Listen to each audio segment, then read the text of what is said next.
The Yankees make a blockbuster trade for starting pitching to shake up baseball's offseason.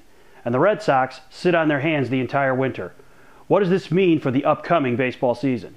Hey everybody, it's Paulie. Welcome back to This Week in Red, where we're talking all things Red Sox and Major League Baseball.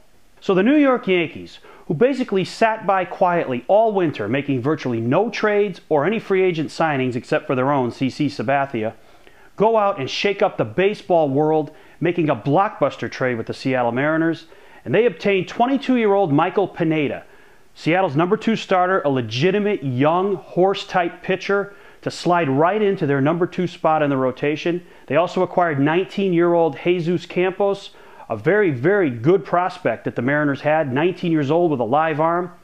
Yankees had to give up their hitting phenom, Jesus Montero, who showed a lot at the end of last year and in the playoffs. He looks like he is going to be a legitimate big league power hitter.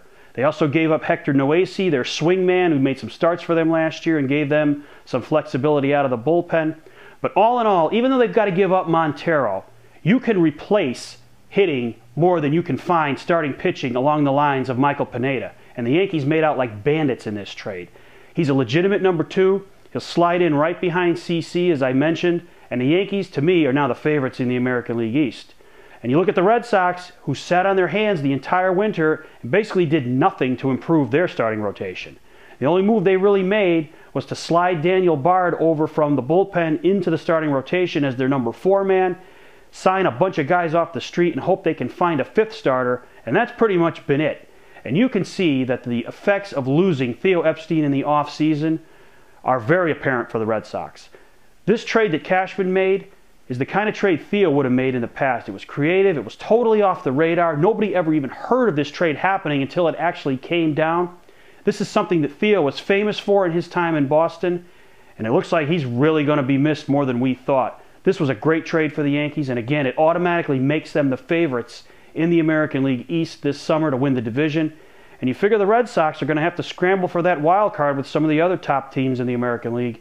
So it could be an interesting summer in Beantown. And the Red Sox better hope that their lineup comes through this year for them as it did last year, and that Bard is successful in sliding over to the starting rotation.